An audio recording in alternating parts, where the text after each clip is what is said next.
Toastmaster is the first club that I met, so I just joined. But at the first time, I didn't really decided to join the club. But I met a senior member, and I think that time is, do you know Gordon Brooks? And that time I met Gordon, and I feel like this place is really a good place to learn English. And so I just come here and I joined Toastmaster.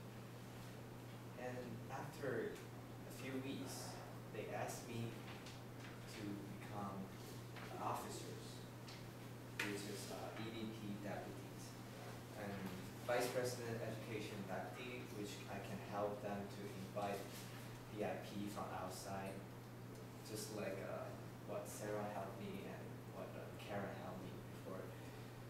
So I decided to say yes, because that's how I can learn how to communicate and how to send emails to the people from outside to send to, like, you can interact with the senior member from other clubs. So I think this is really a good part.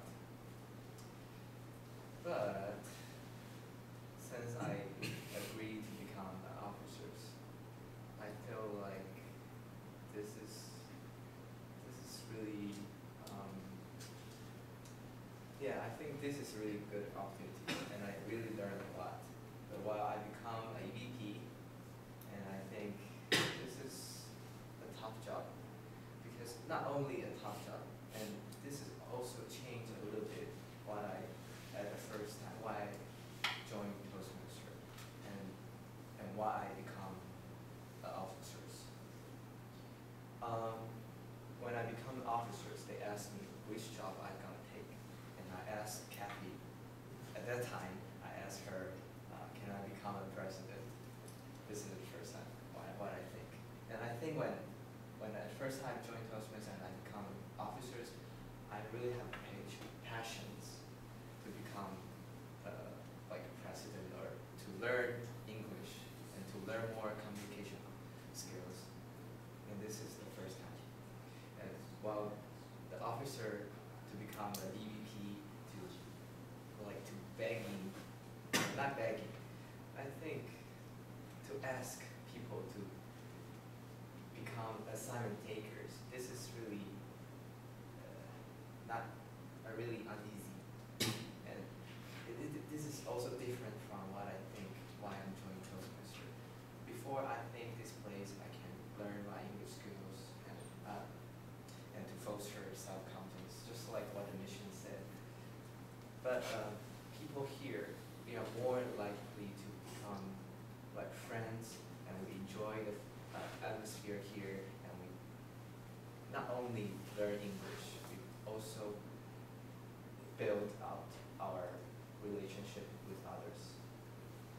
So this become really awkward to me, because sometimes only one or two speakers in a meeting, and sometimes I could hardly find assignment takers. But in some part of my, and I feel like if everyone trying to learn more, and if everyone trying to learn more English, they trying to practice their English abilities, maybe they should be more active. Contrary to the real life here in Toastmaster, FJU Toastmaster clubs, sometimes I feel like it seems to have less some passion. We become more, we're just like people waiting there and waiting for others to push. I think this is not the bad part, but this is very, it's a pity for me. And, okay, so if I really become a president, I would try some ways to make this problem and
so this is